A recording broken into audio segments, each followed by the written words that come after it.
Good afternoon, everybody. In this video, I will be talking about the main attributes of the Russian national culture. National cultures, as we have already mentioned earlier, affect deeply the organizational cultures. Now, let's have a look at how Russian culture is being reflected in the business environment. Let's focus on the following characteristics: attitude to life and proactive versus reactive approach. Attitude to life. Let's first talk about that one. If you ask a middle-aged Russian colleague, how are you doing? She or he will probably say to you something like that. Not bad, not good. Perhaps if this would be a senior citizen, babushka, she would start complaining about the high tariffs, the high costs of tariffs, and the bad quality of community service, etc., etc. For some people, especially those who come from the West, this reaction might come as a surprise, because this is not what they themselves would expect you to answer. They're not used to this kind of attitude to life. But for an average Russian, this is a very typical reaction. Russians are not accustomed to sharing positive emotions. As I've said before, they're not accustomed to smile, but now the situation is slightly changing. Perhaps due to some prejudice of different kinds. For example, after providing a very positive answer, an average Russian would probably do this. Knock on wood 3 times, not to scare the luck away. To contrast the way of life and the way of life is being perceived in Russia and in the US, I would like to refer to one very famous joke about 2 businessmen, one from Russia and one from the US. So a Russian businessman was once asked, "How are things? How are you doing?" "Oh, don't ask me. Everything is horrible. My wife has left me. I have lost my job. I don't know what to do." Next day, he bought a new apartment and a new car. An American businessman was once asked the same question. "How are you doing? How's your business?" The answer was, "Oh, everything is fine. It's just perfect. I'm so happy. I'm doing great." The next day, he committed suicide. That's a good, demonstration of the differences in attitude to life in our countries. And perhaps the same explanation could be used while discussing the nature of American smile, which in Russia is often characterized as a fake one. In fact, it was a very interesting story when the first McDonald's fast food restaurant, was opened in Moscow. There were huge lines. Everybody wanted to try what was there. They wanted to try burger, double burger, and everything. So the Russian staff, all the personnel members, and the employers were supposed to smile. They were asked by the chief executive, "Now, since this is a McDonald's restaurant, you're supposed to smile all the time, like this." And maybe after a couple of weeks, the brand manager was doing a survey about the local audience reaction on this, and he found out that the local residents, people who lived in Moscow and who came to Moscow from other cities and wanted to try some McDonald's food, were not comfortable with seeing the personnel smiling like this. And eventually, luckily, this guy was a smart person, and he decided to change the strategy a little bit. And he said, "Well, okay, do what you're supposed to do. You don't have to smile like this all the time." Because I think that he realized that in Russia, smile is often associated with flippancy, lack of serious approach, and it's not only about the mobility of face muscles, but rather more about general attitude to life. These are the things that are not changed in one day. And perhaps if you ask your seniors, your friend, or if you ask your grandmother's friend, let's say a senior citizen, right, or grandfather's friend, why there are so many people who are not smiling, who have grouchy faces, especially talking about the representatives of your generation, they would probably explain that, hey, this comes from upbringing. We were not supposed to smile when we were children. We're simply not used to smiling.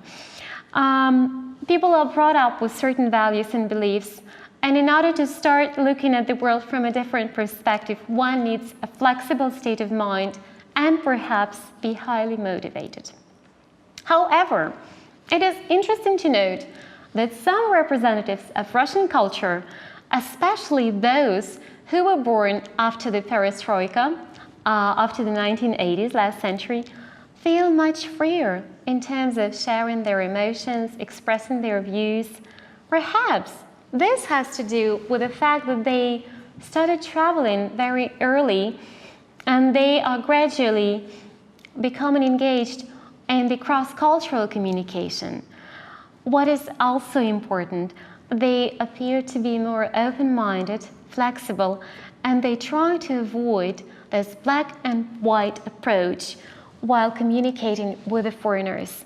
They tend to judge the people by their character. And in fact, they do smile very often. Now, let's move on, proactive and reactive approach.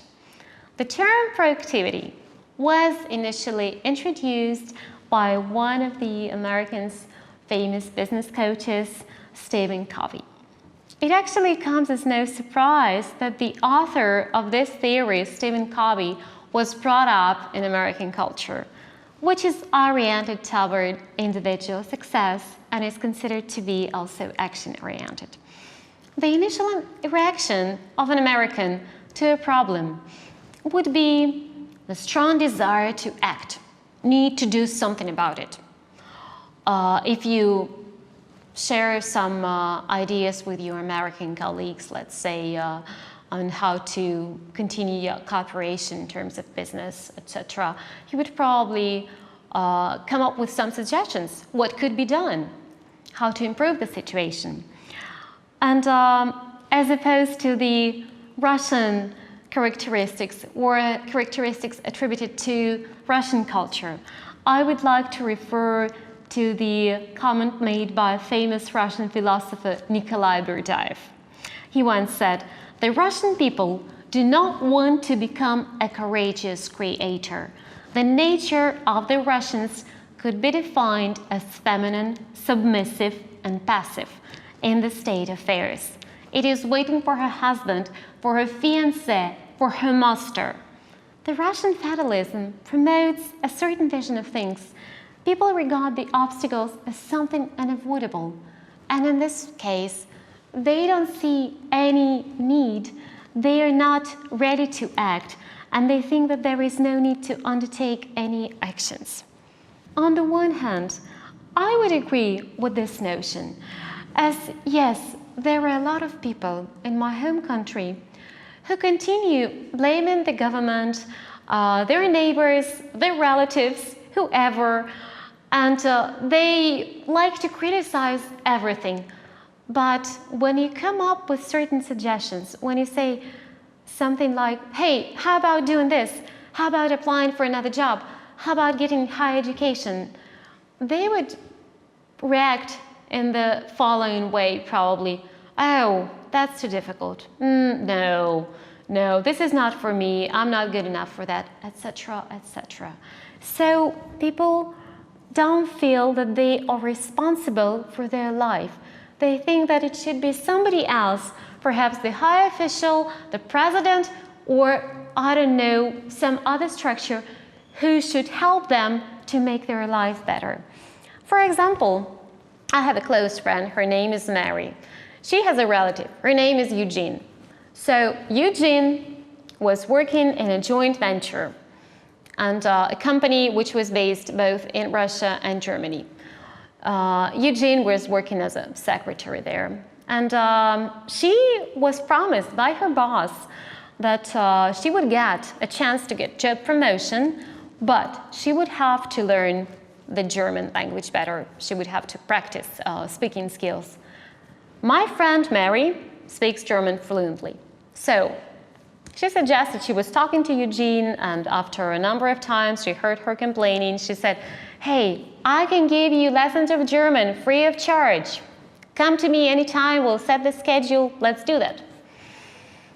She bought the textbooks, she organized her own day, she had to squeeze in her own meetings and do something about her business, but she managed to find some time for Eugene as well. So guess what happened? After the second lesson, Eugene said to Mary, "You know, German grammar is too complicated. I don't think I would like to continue, so I better quit." That's it. No comments. Mary did everything that was in her power, and she offered Eugene help, but Eugene was not probably, I don't know, ready to accept that help. This is an illustration for one situation, but I can also say that since the country has been gradually developing, and yes, sometimes we were suffering from economic, ups, not only ups, but also downs, but people are changing, and the system of values has also been changed gradually and is in the process of changing and transformation. And I can say that there are also a lot of young people and people, the representatives of the middle age as well, who are proactive, or at least who try to behave in a proactive manner. For instance, I know another lady who is a designer. She's quite popular in her particular area of expertise, and she started her business about maybe 5 or 7 years ago. She didn't have any financial help. She only applied for a local grant from the municipal government, and she received the money. And she always wanted to be a designer. But first she was asked by her parents to get a different type of higher education, so I think she was working as a bookkeeper for a moment. But then she thought, as she explained to me later, she said to herself, "Hey, this is my dream, and I am the only one who can actually make this dream come true." And she attended a number of special lessons, she signed up for internet courses, later she applied for this grant, and now she is a successful business lady. So something that we all can admire. And there are a lot of people who behave like her and who try to be proactive and who try to perhaps borrow some of the rules and some of the values that are popular in the West, in the Western Europe, and develop them here in Russia. So again, to sum it all up, I should say that the changes do not happen fast, especially the ones that should happen in our mind. Our mind cannot change very quickly overnight. It will take some time for people to understand that they are actually in charge of their life. They are the decision makers, not the country, not the government, not their relatives, not the neighbors. And if you have a dream and if you try hard, one day this dream will surely come true. Thank you for your attention.